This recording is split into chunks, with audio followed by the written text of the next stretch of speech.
Hi guys, a very good morning to each and every one of you. So today we are going to learn about A Doll's House, a drama by Henrik Ibsen. So we can see that we are going to start European drama, modern European drama. As you all know, the drama has come into form from Aeschylus, Aristophanes, Sophocles, etc. Later on, it moved to church premises. Then, during the Elizabethan age, it came into the connection with Shakespeare and the university wits. Later on, Dryden, then so many other writers who came into forefront. Okay, now we are dealing with Henrik Ibsen because he is a modern writer. He is a person who was born in the 19th century, and also he included realistic themes in his portrayal of various characters in his drama. That means that Henrik Ibsen is a prominent figure in the modern European drama. Henrik Ibsen, along with Bertolt Brecht, who is a founder of the alienation effect or the theatre of alienation, can be found as the two prominent figures during the modern rise of drama. So here you can see that we are going to deal with Henrik Ibsen's A Doll's House. Okay. Now, what are we going to do? Next slide. Henrik Ibsen, he was born in 1828 and lived till 1926. He was a most gifted Norwegian dramatist of the 19th century. He was globally acclaimed as the father of modern drama. And also he is known as the father of realism. Realistic portrayal of characters made him the father of realism. Okay, and also you can see that he was a playwright, intellectual, and social prophet. His plays marked a turning point in European drama in terms of the psychological impact. Excuse me for the errors that you find in the spelling, because the slide was made very suddenly that I couldn't just glance through the typographical errors here. So you can see that his plays marked a turning point in the European drama in terms of its psychological impact. The best thing to say is that when A Doll's House was staged first, it brought forward a lot of protest from different stages of the society, because it is a first feministic drama, that too written by a man. Okay, a man writing from the woman's perspective, and she fighting against the patriarchal norms that is prevalent in the society then. Okay, he was intensely alive to the new ideas of his age, and he gave them memorable dramatic expression. I was very interested in the very new portrayal of novel ideas that was surrounded in the society. Okay, Bernard Shaw praised Ibsen more than Shakespeare, because he said that Bernard Shaw says that Ibsen is a person who is portraying the realistic characters. Now we can see that you have all studied about Aristotle's theory of tragedy. Theory of tragedy says that the person who is included in the tragedy, the tragical hero, should be a person of a certain magnitude. But in Ibsen, you can say that the magnitude of the person or the character is not much. It is a normal person, and hence you can say that this particular person, Ibsen always vouched for liberal tragedy. And that is something Arthur Miller says. Arthur Miller is a dramatist. He is a person who wrote Death of a Salesman.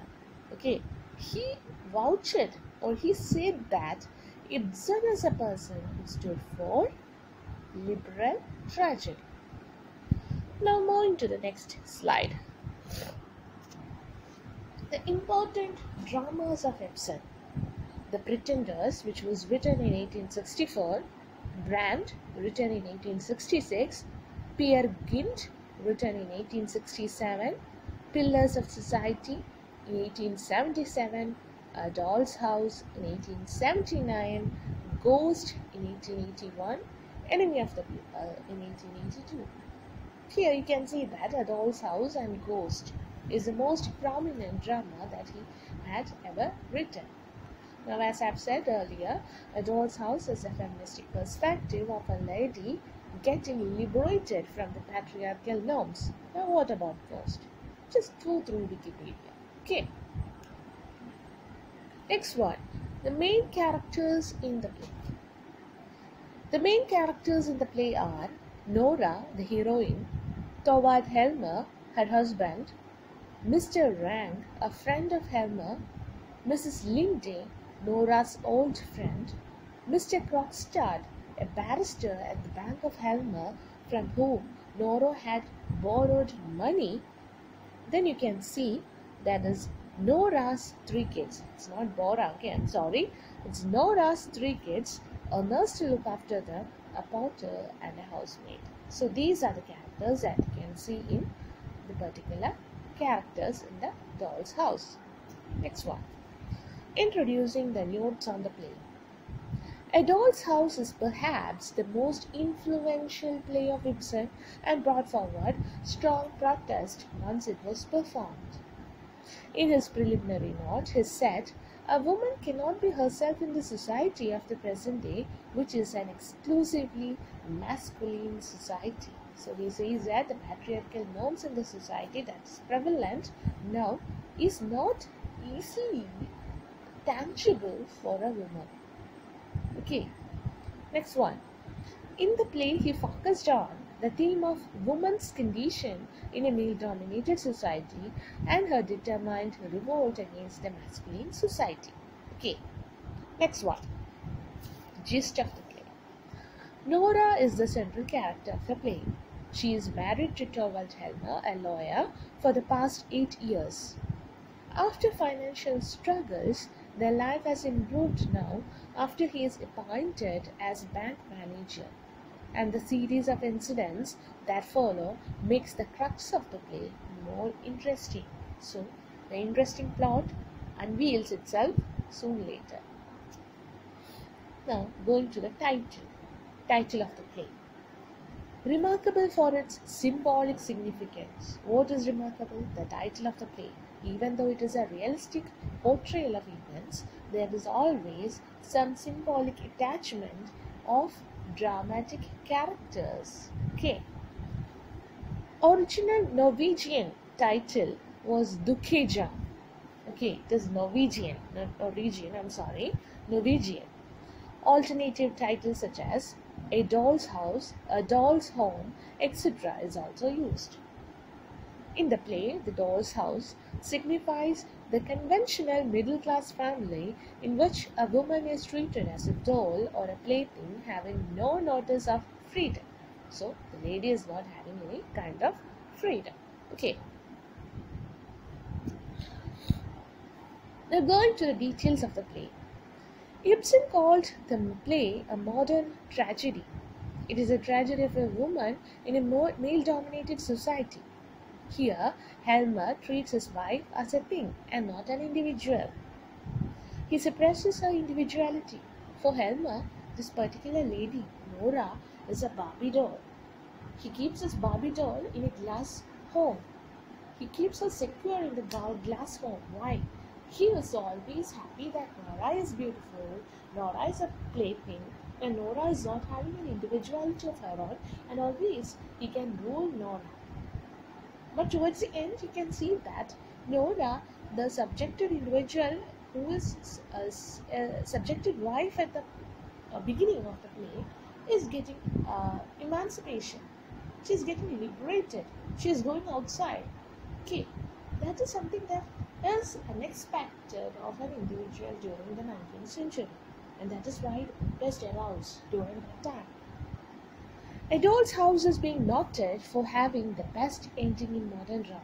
Yes, it is always the best ending in modern drama because Ibsen was a person who changed the life of a lady in a masculine society. It's not always easily accepted by the society. Why is the lady behaving like this? She should always be under the control of a man. And why should she go out of her house? Why should she leave her beautiful children and her husband living out the house? Why is she doing it?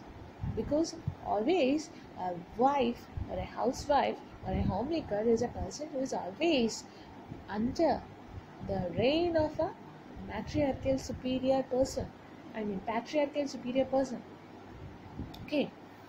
The next one. Although it is primarily realistic play, its prophetic ending has a great symbolic significance. As I told earlier, it is a realistic play, but it is always having some kind of a symbolic significance always. Now next one.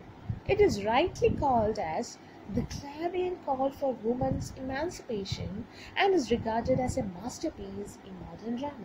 Okay, so what is here? It's a clarion call. It is a trumpet call for women's emancipation, and this emancipation is regarded as the masterpiece in modern drama. Next one. I think that all of you have read the Act 1. I don't know how many of you have read Act 1. Okay, so for those who haven't read Act 1, I will go through the summary. Okay, so going to the summary, you can see that the opening scene takes place with all the important characters in the play. Okay, so the particular exposition or the particular events that are unfolding in the play is almost taken from the life of these particular characters. That is why the drama begins at the middle. The opening scene takes place in a room in the flat of the Helmer family. Helmer familyയുടെ റൂമിലാണ് ഇത് നടക്കുന്നത്. It is a Christmas Eve and hence Nora has bought a lot of presents for her family. But Helmer tells her, "Why are you wasting your money so lavishly? You should always be prepared because I am not having my salary for the next 3 months. I've just joined the bank firm and so you should have to expect my paycheck only after 3 months. And hence you are lavishing, you are squandering your money. Please just make sure that you are not squandering the money." Okay. They had been in a financial difficulty for the past few months and hence this takes place. So they are more concerned. I mean, he is more concerned with the budget of the family. Okay. But Nora is very happy that her husband has got the job and her financial crisis is about to end. Okay. Now, two visitors come there. Two persons. One is Dr. Rank, a family friend of the Helmers, and the other is Mrs. Linde, an old school friend of Nora. So, Nora and Mrs. Linde, as usual friends, they talk privately, sharing some confidences. Mrs. Linde says that she had married a fairly wealthy man for the sake of her mother and her two brothers. She has now come to this town in order to find a job of some kind. Why? Because her husband had died 3 years ago and she is not left with anything. Okay, no property, nothing is there left by the husband, and so she was cheated. She requests Nora to use the influence of her husband, Torvald, to get a job for her. Nora at once offers to help her. So here you can see that Nora is a very broad-minded person. Nora tells her friend that she too had a very hard time since marriage. Her husband, Torvald, was once desperately ill. The doctor suggested that the only way to save his life was to go to South for a while. So during that time, you can see many of the writers also were also having all these diseases, I mean consumption, TB, etc. TS related ഉണ്ടായിരുന്നു, and they were asked to move to South and they were asked to live there. So she secretly borrowed a lot of money for her husband. Her husband healthy ആക്കാൻ വേണ്ടി സൗത്തിൽ പോകാൻ വേണ്ടി she borrowed a lot of money for her husband. And from whom did she borrow the money? From Krogstad. Okay. And she told her husband that the money was given to her by her father. Since then, she has been working hard to repay the money and the quarterly interest in installments. She did odd jobs like sewing, embroidery, and copying, and also cut down her personal expenses in order to repay the loan. Why does she do it? She loves her husband, and that is why she is doing it, because she wants her husband to be healthy, happy, etc. As Nora and Mrs. Linde are talking, Krogstad comes there to meet Helmer. Nora is startled on seeing Krogstad because it was from him that she had borrowed the money. Mrs. Linde also recognizes him as he was once in love with her. Krogstad now has a job in the same bank where Helmer is a new manager. He goes to the room of Helmer to speak to him about some professional matter. So you can see that Krogstad is a person from whom Nora had borrowed the money, and Krogstad is a barrister who is working in the firm of Mr. Torvald Helmer. But the thing is that he was a corrupted person. He had done some forgery, he had done some crime, and Torvald Helmer has unveiled it. And he wants the others to know that this particular Krogstad is a forger. He is a person who has committed a crime, and therefore he says that he wants to banish him from the job. So that is why Krogstad comes to see him. But there Krogstad finds that Nora is Helmer's wife. Soon afterwards, Dr. Rank meets Nora. Nora has a special interest in Dr. Rank. She finds that she can say all her emotions, all her feelings to Dr. Rank. It is not some kind of an infatuation, it is a kind of a true friendship. He is more humble, he is more polite to her than her own husband. She introduces Mrs. Linde to him. They are joined by Helmer, who says that Krogstad has just left. On Nora's request, he gladly agrees to find a job for Mrs. Linde in his bank.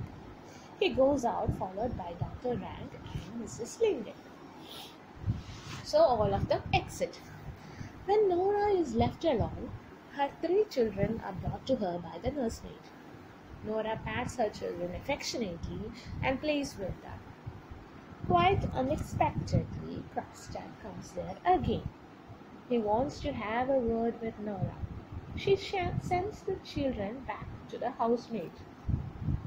Krogstad tells Nora that Helmer has decided to dismiss him from the job in the bank. He asks her to dissuade her from sacking him. He tells her, please just tell your husband not to dismiss me. He says that he has committed a crime which she too has committed earlier. The only crime that he has committed is a crime that she had committed earlier, who Nora. Okay. He further explains that she has forged her father's signature in a document in order to borrow money from him. Her father had died on 29th of September, but on 2nd October, she forged her father's signature in an IOU. IOU is a declaration, Mudrapatra, okay, drawn up by Krogstad. Krogstad now threatens to expose her crime and to get her punished if her husband dismisses him from the bank service. This is a kind of blackmail. Okay. Now Helmer comes back as soon as Krogstad leaves the flat. Helmer advises Nora not to plead with him for Krogstad. He says that Krogstad is guilty of forgery and that he practices lies and deceits. Krogstad has corrupted his children and poisoned his home. Helmer believes that children become corrupt in those homes where the mother is dishonest. So he wants Nora not to put any good word for Krogstad. Nora is now pale with terror. She fears that her husband will hate her if he comes to know that she has borrowed money from Krogstad by forging her father's signature. She becomes completely upset. She does not have the peace of mind even to play with her children. That is seen towards the end of the play. Nora is sitting alone in the sitting room And there, the nursemaid brings the three children and asks her whether she is free to play with them. And Nora says, "No, I'm not free, just leave." And then she's talking to herself. She's telling that, "I'm not a dishonest mother, I'm not a corrupted mother. I haven't poisoned the family, I haven't poisoned my children or corrupted them. I haven't done anything. It is all out of love that I had done all these things." Okay. So going to the critical comments in Act 1, you can see that the opening act can be said as an act of exposition. As I said earlier, it introduces the main characters and the initial situations in the play. It indicates how a crisis develops in the life of Nora. The end of Act 1 thus anticipates the ensuing conflict between Nora and her husband. It is a conflict in which the woman finally defies conventional morality and asserts her freedom and individuality. Okay. Now, when we are going to the more detailed expression, you can see that when Ibsen wrote A Doll's House, he was at the height of his dramatic powers. He was already more experienced as a playwright. All his mature experience as a dramatist has gone into the making of Doll's House. The play reveals his mastery skill in building up dramatic situations out of the material everyday life. Every detail in the play, every bit of dialogue, and every action serves as an important artistic purpose.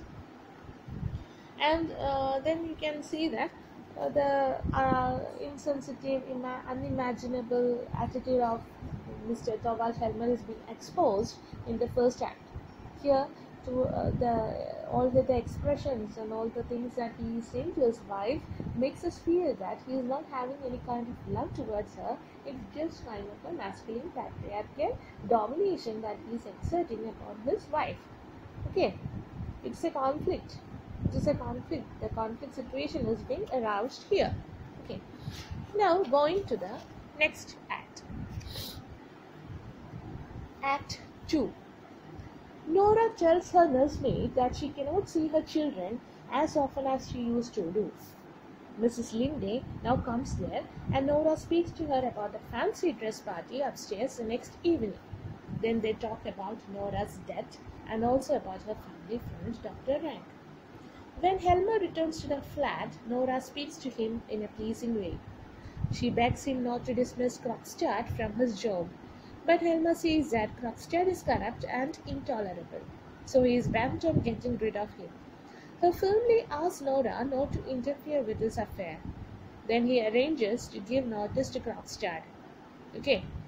Dr. Rank calls on Nora. He tells her that he is in the grip of a terrible disease and that he will not live for long. There is one more medical test. If the result is for the worse, he would send her his visiting card with a black cross on it. It would show that he would die soon. Nora tries to comfort him and says that he is her best friend. She thinks of asking him for a favor in order to settle her pressing personal problems. But when Dr. Rank says that he has loved her all these years, she decides not to receive any favor from him. So Nora is having a kind of friendship towards Dr. Rank when Dr. Rank mistakes it to love. Okay. Krogstad meets Nora again. He exchanges angry and threatening words with her. He blackmails her again and again. He says that he will not return the declaration even if she repays the loan. He will use it to persuade Helmer to create a new vacancy for him in the bank. He has written a letter for Helmer revealing Nora's crime of forgery. Before leaving there, he drops the letter in the letterbox. Nora fears that her husband will come to know everything. Mrs. Linde immediately offers to help Nora out of this crisis. She plans to persuade Krogstad to ask Helmer for his letter back unread. How does she want to force Krogstad? Because Krogstad was a lover once. Helmer comes out of his study room followed by Dr. Rank. Nora is terribly nervous. She wants to prevent her husband from opening the letterbox. She begs him to devote exclusively himself to her that evening. She dances wildly as a rehearsal for her dance at the fancy dress party the next evening. She makes her husband play the piano for her while she dances. He realizes that she is nervous and frightened. Her dance exposes that she is very nervous. Nora makes him promise that he would be with her till the next day's party is over. She frantically requests him not to open any letters until then. So Helmer, she wants to make Helmer happy. She don't want Helmer to get angry with her, and hence she tells that Helmer, please don't open any letters till then. Please be seated with me. And Helmer thinks that she is nervous, thinking of the next day's kitty party. Okay. Now, critical comments on Act 2. The events move rapidly to a crisis. We get a clear idea about the inner lives of the leading characters in the play. Helmer's love for his wife is superficial. He is not loving her intensely. He is more led by pride and egotism than by love. In the end, considerable dramatic suspense builds up. So towards the end, you can see that Helmer തുറക്കാതിരിക്കുകയോ അങ്ങനെയുള്ളൊരു സസ്പെൻസാണ് towards the end വരുന്നത്. The nervous stage is represented by the wild dance she does. She is doing a wild tarantula dance. Tarantula is a spider. She is doing a spider dance there. She is very nervous from head to foot. Okay. Now, moving to the next act, that is Act 3, which is the final act. You can see the next day in the evening, Krogstad meets Mrs. Linde in the apartment of the Helmers. Nora and Helmer are upstairs taking part in a fancy dress party. Krogstad and Mrs. Linde talk about their younger days when they were in love. Mrs. Linde is now a widow and Krogstad a widower. Mrs. Linde suggests that they should live together to give a new meaning and direction to their life. Krogstad gratefully accepts the offer. He also agrees to take back his letter from Helmer unread. But Mrs. Linde says that it would be better for Helmer to know the secret so that there should be an end to secrecy and deception.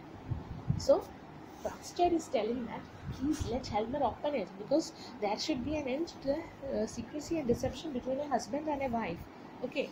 So in this way, he is also indirectly saying to Mrs. Linde that she should also not keep any secrets away from him.